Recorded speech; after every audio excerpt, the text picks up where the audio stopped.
Up for sale is our 2002 Land Rover Discovery V8. It's the 4-litre V8 and it is an automatic, and it has done 221,000 kilometres.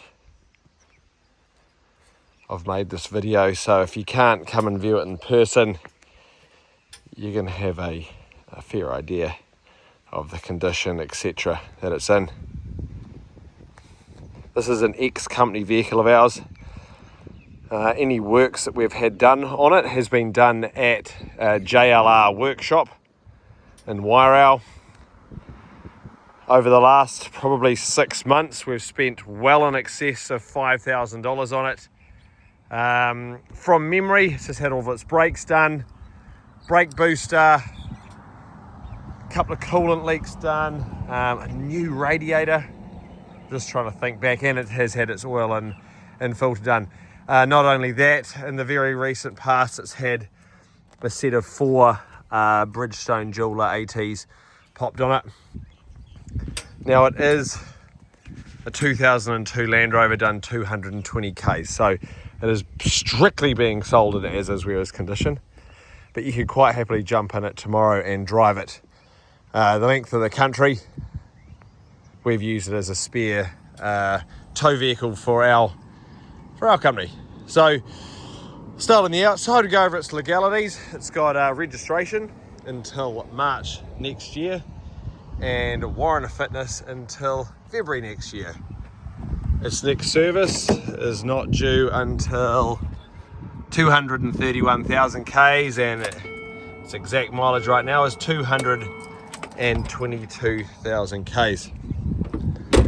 Externally, it's actually pretty tidy. We had it professionally buffed and polished about 6 months ago.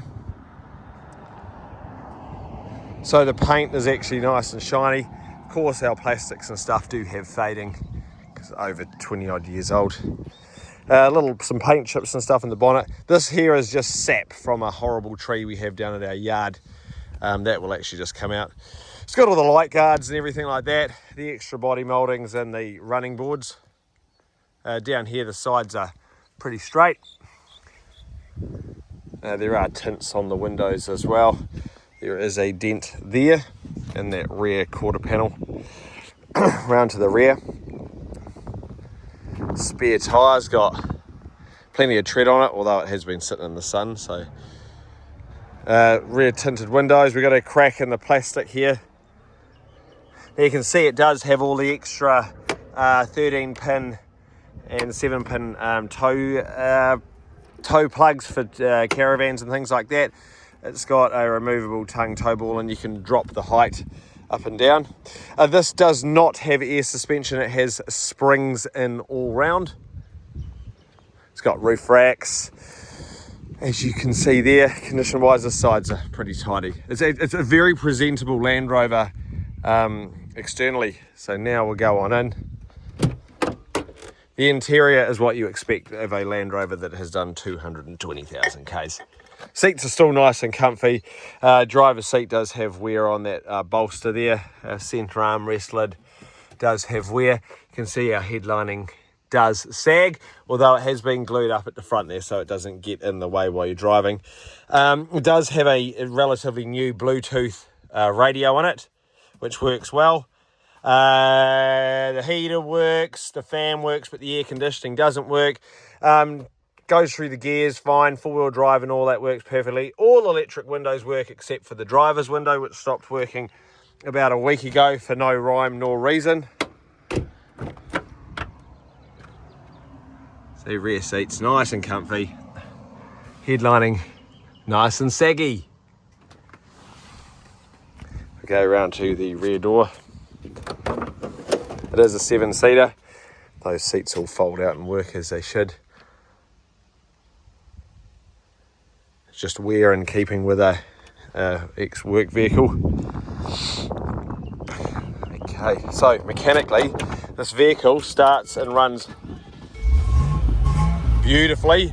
It does have an aftermarket exhaust fitted, which gives it a very subtle burble. It goes really well. It goes well, better than most D2s, Land Rovers that I've ever owned in the past. It no longer has any little coolant leaks or anything. As I said, we had a new radiator put in it, but it does leak oil. Turn that radio down. However, I pop the bonnet. Okay.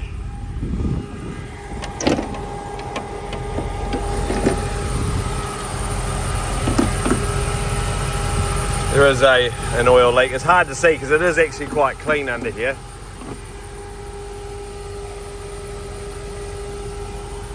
But runs really, really nicely.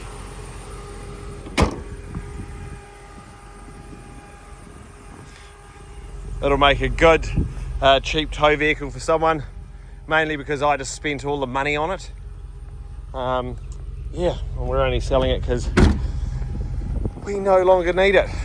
Any questions, feel free to give me a call. Thank you for watching.